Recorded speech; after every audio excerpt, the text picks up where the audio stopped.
Hello, everyone. This is Richard C. Wilson, founder of the Family Office Club again. I'm going to give a short talk right now on some tax investment strategies. These are things which are a little bit of a preview for what you can hear at our Tax Strategies Summit coming up in Q1. You don't want to miss that event. We're going to have 20 experts and CPAs on stage sharing their tax strategies. And in a single day, your knowledge of the tax code and the parts that are relevant to investing are going to go way up. This is also a little bit of a preview for our new workshop, one of the new workshops coming out next year, which is our investment structures and tax workshop.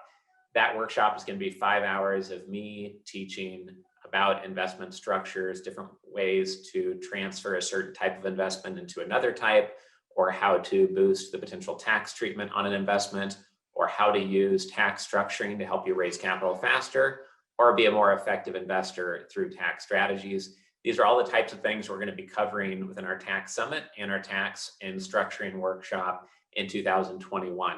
So I hope you can join us for those two events. I'm going to jump into a few quick points here. This is not meant to be a deep dive. It's for sure not legal or accounting advice you should go and implement in any way without seeking counsel about your exact situation. The state, the county, the country you live in is going to dramatically change whether you can use some or any or none of these ideas, and other things such as your level of AGI or your level of income or other credits or deductions you're taking could change how you can use any of these tax ideas. So that's true with anything you hear on a webinar or a live conference. It's obviously not specific to your exact situation. So let me jump right into it here. First of all, why is this important? Well, if you don't optimize your investments for taxation, your differences could be massive. If you look at the compound returns of investments, if you can get taxed at an average rate of 25% versus 35% over just 10 years or 20 years, the difference is massive. And a lot of investors know their number one expense is tax. And a lot of investors know that most investments they do are not structured to be super tax efficient. And what that means is there's a bit of a gap in the marketplace that a lot of people would like more tax efficient investments and they're not finding them. We hear complaints from family offices all the time about not finding enough deal flow as it is. Even better if that deal flow is tax efficient. So that's why this is an important area to look for, because investors care about it. Whether the investor is worth 20 or 30 or $40 million, which at that point, they probably have income coming off their investments that gets them $500,000 a year of income or much, much more. Or whether they're a high earning investor who maybe is earning $600,000 or $1.4 million a year as a plastic surgeon or a business owner or a law firm partner, they're going to care about being in that top tax bracket and helping cover some of their tax risk each year, their tax bill each year.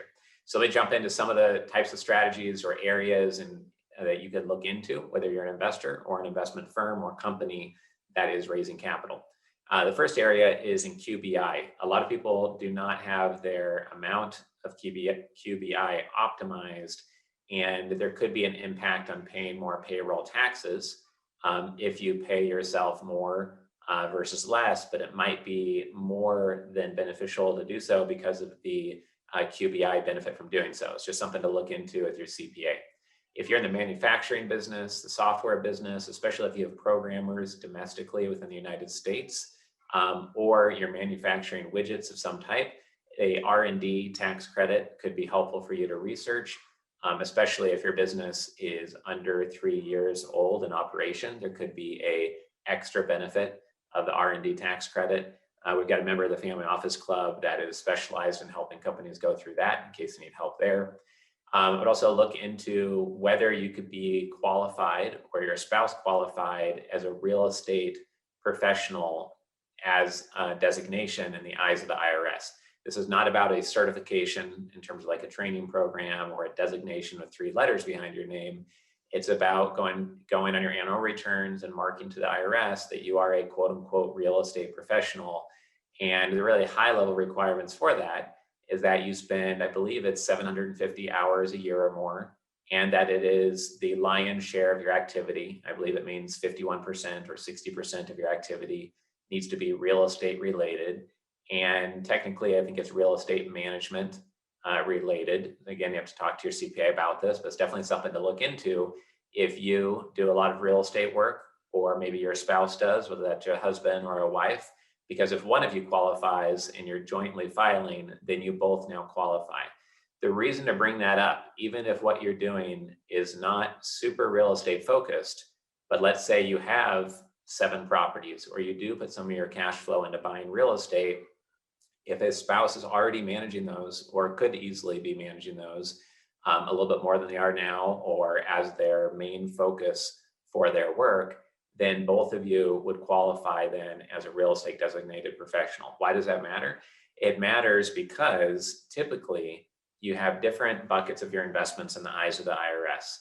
And if you have a small investment in the company that you are running full time, and there is a depreciation write-off of a new asset you bought, a piece of machinery, TI, tenant improvements to a piece of real estate, or something else in your operating business that you can depreciate the same year, that can help your tax situation. If you get a piece of equipment financed through a bank and the equipment costs $100,000, you need to put down $50,000 and the bank finances $50,000. Well, that piece of equipment may or may not, but it may be able to be written off at 100% of the value. So you put down 50,000, you wrote off 100,000, and if your tax rate is at 40%, then you essentially just saved, $40,000, in money that you would have potentially paid in taxes. So the net of that is that $50,000 piece of equipment, you put down $10,000 essentially towards it.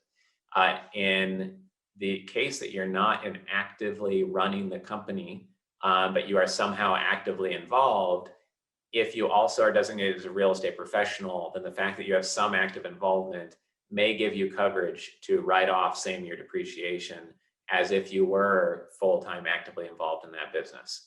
I know I lost some of you right there, but I have this detailed in interviews. It'll be detailed in the Tax Strategies Summit, and this can dramatically change the tax treatment for yourself or your investors potentially. Just navigate everything we talk about here with an expert, like I said, but researching whether you or a spouse could be designated as a real estate professional, it's worth looking into. That's the bottom line there.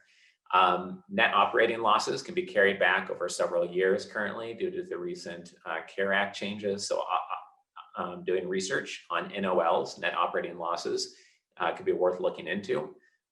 Engineering studies on real estate so you can depreciate buildings and properties faster is something that a lot of people don't leverage. They don't know they can do this on an expensive single family home. In one case, one of my clients spent $2,800 to get a study done on their home and had a $350,000 protection of their income that year, saving them over $100,000. That's an example of a cost segregation. The final thing I'll talk about here is depreciation and different ways to handle and allot depreciation. Some CPAs have different opinions on how aggressive or how to handle depreciation between different investors. But if your operating agreements allow for it and you have an agreement to the allotment, who gets what depreciation at the end of the year that's available, like let's say you built a new medical spa and you have $600,000 of tenant improvement and equipment that could be written off, maybe one of the two investors can't use that depreciation and the other one can. So maybe one investor could get the full 600,000, the other one does not get it, and either they understood that when they're coming in, or one compensates the other investor for being able to use their depreciation. That's something we'll discuss in the workshop as well as at the Tax Strategy Summit. Another thing to keep in mind is that if you invest in a piece of real estate or a business and have debt on it, and again, you're buying the business or you're buying an asset and it's $1 million expense, and if it can be depreciated that first year for $1 million, or let's say a better example is 50% depreciation rate on $1 million investment, that means 500,000 could be written off. But again, if you get 500,000 of debt on that asset and 500,000 equity, now dollar per dollar, 100% of every dollar you invest is being written off. If an investor hears that, they're going to lean forward. If they get 25% to 50% write-off, that's pretty good. It's much better than nothing. If they can get 60, 70, 80, 90, 100% dollar per dollar written off, that effectively means when they invest $100,000, they really only invested $60,000. So if they just get 1.2 times their money back, a 20% return, they've effectively doubled their money because they really only put in 60,000 after the tax beneficial treatment. And now doubling someone's money is just giving them a 20% return. That's pretty great. Capital raising is always hard. If you can make things more tax efficient, you're going to make your life easier. Most people don't spend time researching this. And I am about 20 interviews deep into my 100 interview tax interview series that I'm doing. And I should have that completed in 2021. So we're really growing our knowledge base in this area. We appreciate you following our brand and our work. I hope that we can help you become more savvy at navigating the tax code. And if you're listening to me thinking, Richard is not even scratching the surface, he should have also mentioned this and this, then let me know. Maybe you're one of the 100 tax interviews we should be doing and sharing that knowledge with our community. So appreciate your attention here today. Take care.